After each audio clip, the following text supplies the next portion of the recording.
La Petro Constituyente, la huida de 8 millones de venezolanos de la dictadura que los oprime ha sido el acto de protesta y de oposición silenciosa más importante y dramático del siglo XXI en contra del sistema castrochavista que impusieron Hugo Chávez en 1999 y que continuó Nicolás Maduro hasta nuestros días. Según la Agencia de la ONU para los Refugiados, ACNUR, esta es la segunda mayor migración de seres humanos del planeta en pleno siglo XXI, después de la Siria, y la mayor que se ha dado en el continente americano. Los venezolanos prefirieron morir de hambre, frío y en la selva del Darién, buscando la libertad antes que quedar esclavos de una dictadura que destruyó la democracia y la economía y uno de los países más ricos del mundo. Colombia recibió a 2,5 millones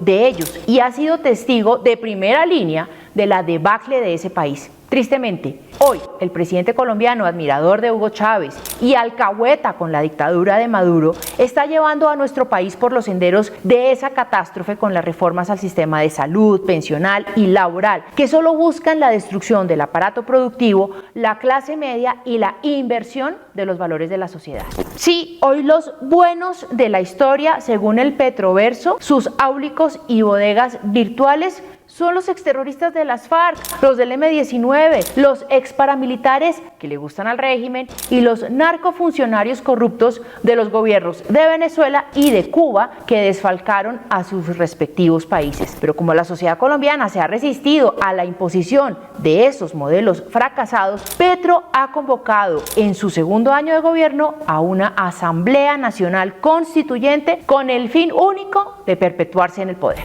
El problema que tiene Petro es que la Constitución de 1991, con la que dijo que iba a gobernar en campaña y sobre la que juró cumplir y hacer cumplir la ley el día de su posesión, ahora no le sirve. Por eso se inventó que supuestamente el pueblo colombiano se está movilizando porque, según él, se volvió a dar cuenta que necesita un cambio en el cambio, de tal suerte que la Petro Constituyente no se hará según lo que establece la Carta Magna de 1991, porque el presidente se pasará por la faja ese diseño auténticamente progresista y se inventará un decreto bajo un estado de excepción o de emergencia para tramitar convocando al pueblo que le hace caso. De hecho, en entrevista con el director de noticias RCN, José Manuel Acevedo, osó decir que el pueblo que decide ya está movilizado y excluyó, curiosamente, al pueblo que protesta, o sea, el que está marchando cuando esta columna sea publicada. Un absurdo absoluto,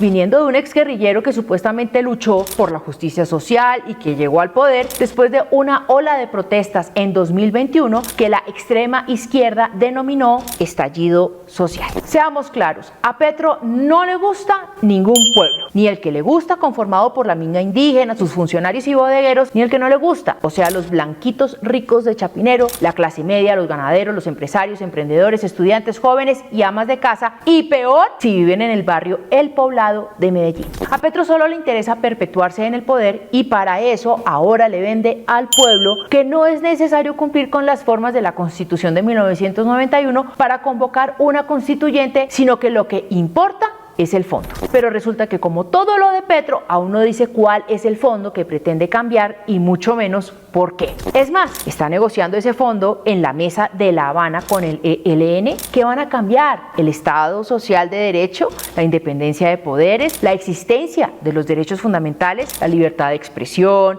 de opinión y de prensa, eliminarán la alternancia de poder a la oposición, es decir, todo lo que hoy no existe en Cuba, Venezuela y Nicaragua. ¿Y qué va a hacer Petro con más de 10 millones de colombianos que no votaron por él y que hoy son la oposición a su gobierno? ¿Obligarlos al exilio como los 8 millones de venezolanos? Desde que inició el gobierno del cambio, Petro ha sugerido que lo quieren tumbar, pero acá el único que da muestras diarias de querer dar un golpe al Estado es él. ¿Cómo va a convocar a su constituyente? En medio de un evento show al estilo de Maduro, organizado y financiado por la Casa de Nariño, en una población en la Colombia profunda, en donde llevarán obligadas a las personas a cambio de un sándwich para que griten a favor de Petro? ¿Ese es el pueblo que supuestamente está movilizado y que decide libremente? A Petro no le importa ni las formas ni los fondos. Todo lo hace parte de una retórica sofista para confundir y reinar. Por lo tanto, tratará de imponer su Petroconstitución para refundar el país y decir que él es el pueblo y la revolución al mismo tiempo y en un solo paquete. Pero cuando lleguemos a la etapa del delirio final, la pregunta será ¿de qué lado estarán las Fuerzas Armadas? ¿De la Petroconstituyente y el pueblo imaginario de Petro? ¿O de los colombianos que no quieren verse obligados a abandonar el país?